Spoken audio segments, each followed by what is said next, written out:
আচ্ছা, আপনি কি 402 নম্বর রুমে বুকিং দিয়েছিলেন? হ্যাঁ দিয়েছিলাম। ঠিক আছে, চলুন তাহলে শুরু করে দিই। এত অস্থির হচ্ছেন কেন? বসুন না, একটু গল্প করুন। দেখুন, এমনিতে 10 মিনিট লেট হয়ে গেছে, আর আপনার সময় কিন্তু মাত্র 1 ঘন্টা। তাতে কি হয়েছে? বেশি সময় নিলে আমি পেমেন্ট বাড়িয়ে দিব। আচ্ছা, তাতে কি আপনার কোনো প্রবলেম আছে? না, আমার কোনো প্রবলেম নেই। আমি যদি আপনাকে সারা জীবনের জন্য নিতে চাই, তাহলে আপনাকে কত টাকা দিতে হবে? কি বলছেন? এটা কখনো সম্ভব না। কেন সম্ভব না? কারণ আমার বয়ফ্রেন্ড আছে। বয়ফ্রেন্ড আছে? ও আচ্ছা, আপনার বয়ফ্রেন্ডের নাম কি? আচ্ছা, আপনি কেন আমার পার্সোনাল বিষয় নিয়ে টানাটানি করছেন? আপনি যেটা করতে এসেছেন সেটাই করেন। চলুন কাজ শুরু করি।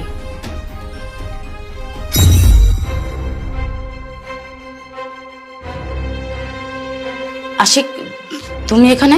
ও, আমাকে দেখে হঠাৎ করে অবাক লাগছে, তাই না? অবাক লাগারই কথা। আচ্ছা, একটা কথা বলো তো, আমি যদি এখন এই সময় এখানে না থাকতাম, অবশ্যই অন্য কেউ থাকতো।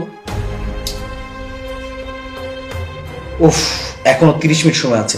চলো চলো শুরু করে দিই, চলো। আশিক, আমাকে তুমি মাফ করে দাও। দেখো, আমি যা করেছি পরিস্থিতির শিকার হয়ে করেছি। ও আচ্ছা, ক্ষমা চাচ্ছ তাই না?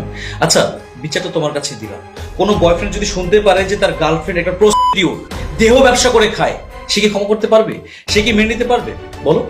আমার আর কিছু বলার নেই। যদি কখনো সম্ভব হয় তাহলে আমাকে ক্ষমা করে দিও।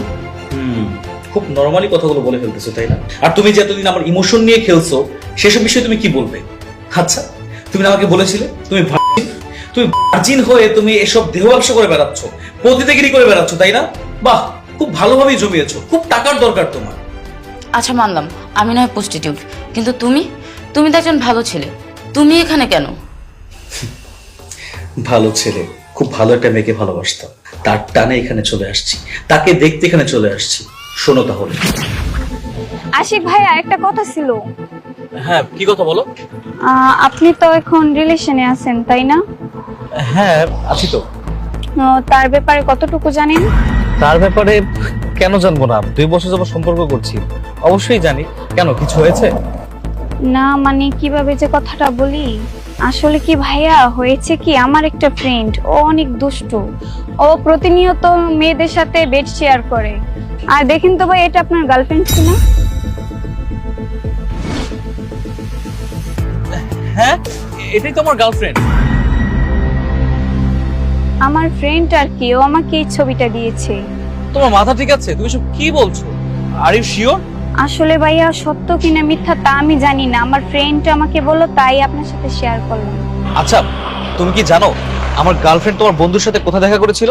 ভাইয়া, আমার ওই ফ্রেন্ড বলেছে উত্তর একটা হোটেলে নাকি ও আছে, ওখানে গিয়ে দেখতে পারেন, আমাকে বললো তাই আপনাকে শেয়ার করলাম। কিছু মনে করবেন না ভাইয়া, তাহলে আমি আসি।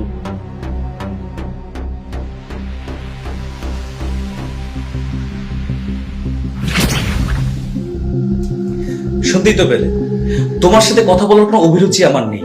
তুমি তোমার এই চিরচেনা পেশায় নিয়োজিত থাকো।